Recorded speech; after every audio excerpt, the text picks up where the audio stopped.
My God. And your God too.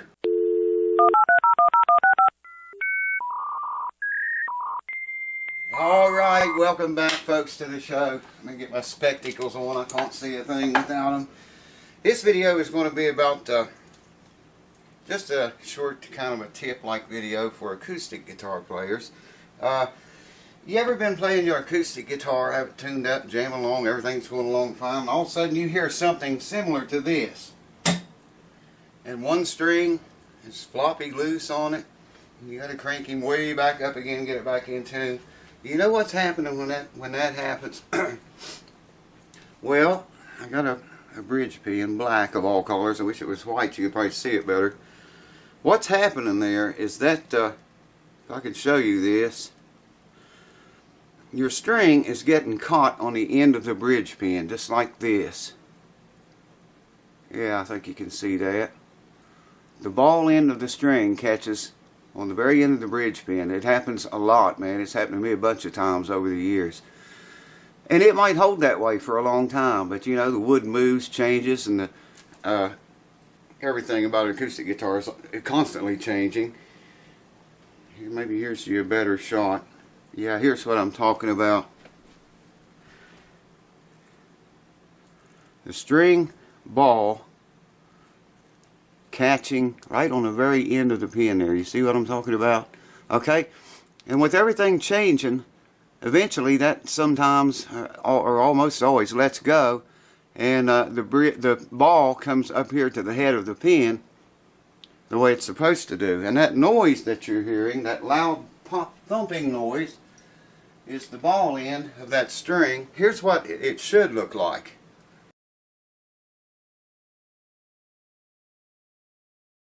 And here's what it should not look like.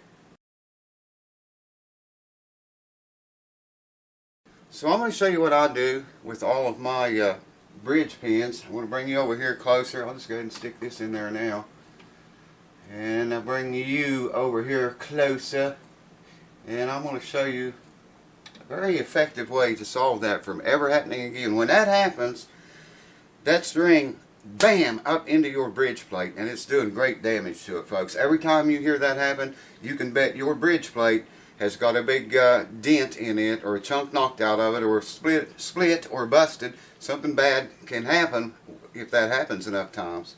So you don't want that happening. I'm going to show you a way to prevent it from happening. So come closer. Come closer! Now if your bridge pins are plastic, you can take wire cutters like this and clip the end of the pin off at an angle. If they're bone or tusk, you're probably, I'm just using a regular old fret leveling file. Here's all I'm using. There don't have to be any scientific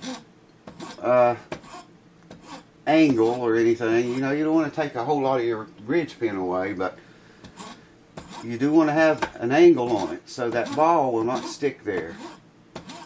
And I guarantee you this will stop it. It'll never happen again. I can file both directions with this. But yeah, what I was going to say, if it's bone or plastic or ebony or brass, of course, you would have to do this. You use a file. A lot of times you can get by with a really sharp knife and lay it down on a table and just cut the angle off of it. But I use a file pretty much every time. I mean, that's pretty well done right there already. I'll show you the other methods here in a minute. Hold on. I'll just keep you here. Just stay right there. You guys keep coming around, so I'll just keep you here. Now, where's the camera, man? Come on, focus. See that? That angle it has now? I think you can see that okay. Yeah, there you can see it. Now, what do I do with the string? Oh, I've lost the string. Now you can see the string cannot hang up on that ball. It pulls right over top of it. Right through it, if you will. There's no way that can hang up on there now. Problem solved. Wow, I can't see the camera. There you go. Now let me show you another way to do it, old on. Usually, if you have a good set of these, you can do it with them. It's a lot harder on bone and tusk and you know, ebony and that kind of thing. Of course, for brass, these are not going to work. What you want to do is put this. Well, we should have had pins that were white so you could see them. Where the string lies, right here in this groove. Okay, the groove's right there where the string lies in the groove. You want to turn your pin until that groove is facing your cutters. Okay, like so.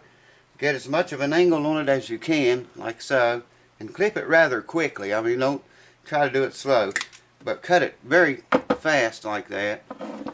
And here you can see we have our angle, just that quick. Now these are plastic. Granted, bone would be a little tougher to do, and you would want really sharp cutters to do that, you know, without chipping the bone or cracking it or breaking it. Hold on. Okay, third way of doing it, if you have a really sharp knife, a utility knife is really very good for this. Okay, you want to lay your pin down with the groove, with that groove where the string lies facing up. I think you can see that. It's facing up, and you just want to start to cut away the area you want removed. This is going to be hard to do with this little knife, but it should cut through it eventually. This is not a new blade, so who knows. Of course, this would never work on bone. Well, I guess it would if you had a sharp enough knife. But yeah, there you go. You go a little bit more with it.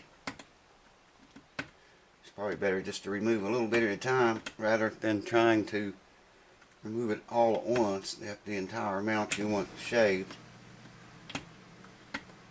And there you go. See the groove or the angle? You could get that a little bit better than that. I would have to spend a little bit more time on it, but and like I say, this blade is old. It's not a new blade. A new blade would certainly make it much easier, more successful. This would be the word. Oh yeah, now there you can see it. Let me get it turned right. There, I think you can see it. Yeah, okay. Hold on. Okay, so now you see when the string lies down in there with that bevel on there like that. See, there's no way, it just slides right over top of the end of the pin. I can probably put my thumb over it like that, and yeah, and still it won't catch on the pin. It slides right over top of it. And there again, you can see the angle just on top here. See what I mean? Hold on. Hold on. So there is you 3 ways of achieving victory, being glorious. Let me say this to you one more time if I can. Can't see the camera too well. Hopefully you're able to see that.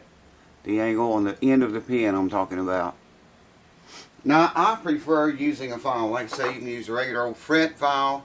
You can use pretty much any kind of file. And put your pin in a vise or some way of holding it.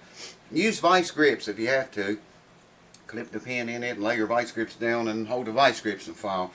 You could even do it holding the pin in your hand and the file in the other hand. Do it that way, but it'd take a little longer. Like I say, these are plastic and are very easy to cut. So bone would be harder, tusk would be even harder, and brass even harder than that. You'd almost have to use a file on the brass, and probably on tusk, and I would recommend it on bone too. But there you go, folks. Do that to your acoustic guitars and save your bridge plate, because you're going to eat it up if you let them strings bang up against it like that. And hear this awful noise. It's way louder than that. Yeah, that's more like it. So, yeah, there you go. Quick clip tip. Thanks for watching. Going to be, I don't know what we're going to video next. I've been kind of taking a break from filming so much of the work, so I can get more stuff done and get caught up. That one telly is laying right there, the 51 Squire. I want to upgrade that guitar bad and set it up and get it where I want it at.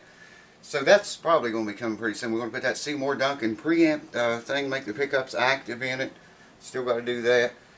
All that stuff's coming. More acoustic guitar stuff. Oh man, if you just knew. Cheers. Thanks for watching. I hope this tip helps you. See you soon. Oh, happy Halloween. Belated Halloween. Very late. Cheers to you.